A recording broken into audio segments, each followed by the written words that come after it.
Well, Billy, let's just talk about the effort last night in those final 5 minutes and what you guys were able to do.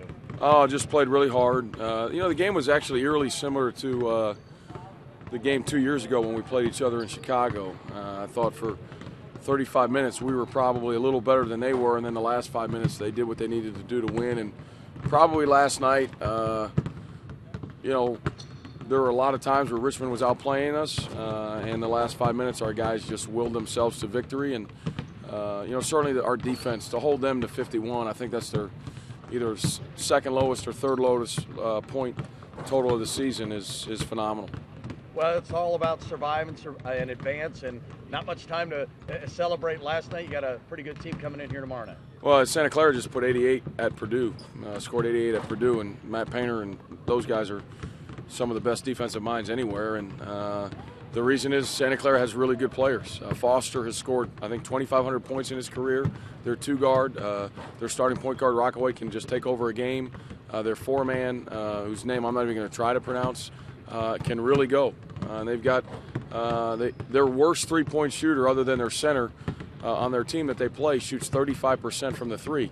Just to put that in perspective, our team shoots 29% from the three. They don't play a guy, other than their starting center, that shoots worse than 35% from the three. So they're really good. Kerry's an excellent coach, and it'll be another great opportunity for our guys. Talk about just how blessed you are in this tournament to be playing them here all at the Nutter Center. We've been fortunate. I will say this: I think it was a very class act of the University of Dayton president to be at our game last night. Through the first four representation. Just a class move on their university's part. And certainly I've been very grateful for what President Hopkins and Dan Abrahamowitz and Bob Grant and our fans and our community have done for us in order to continue to keep playing. What's important tomorrow night? What do you guys have to do to advance? We got to score some, Mike. I don't know. I think we're going to have to score a little bit more than 58 or 60 to win. And I also think we got to do a really good job of defending the dribble. They really make plays off the dribble, and their ability to dribble drive you is what leads to their threes. And so we're going to have to be able to guard the basketball and get back in transition.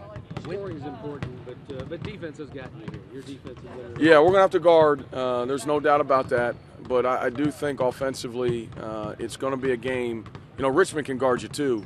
Their matchup can cause you problems, especially when you've never seen it. And I thought we did a much better job in the second half. But we're going to have to make some baskets to keep the pressure on them. The one thing with a good offensive team is if they don't feel like you can score on them, their offensive confidence goes up through the roof. So you've got to score somewhat on a consistent basis to kind of keep them at bay. You talk about this team being so young and getting into a tournament like this and this kind of experience. Yes, you want to win this tournament this year, but beyond that, can you even put a value on what this experience means to this team? Well, I don't think you can. I can't simulate last night's game. I mean, there were 15 ties or lead changes, and I thought both teams really wanted to win. That was not a game where you came to and said that the two teams were just kind of out there going through the motions. Richmond was trying to get their 20th win of the season. That's always a significant thing in college basketball today, and we were trying to advance. And it was a quality basketball game. We can't simulate that in the spring or in the summer workouts or in fall workouts, and that's why this being in this tournament is so impactful for our team. This will be your 36th game. Is your depth helping you at this point in the season? Oh, I don't think there's any doubt. I mean, we didn't play a point guard for the first 4 or 5 minutes of the game last night, so I think you saw our depth and you saw our versatility again in the game throughout the game. And at different times, just like our team, Reggie didn't play great. But then I thought he played his best last 7 minutes of the game. Those were the best 7 minutes he's played all season. JT started. Was that just a matchup thing? Or? Just something we decided to do.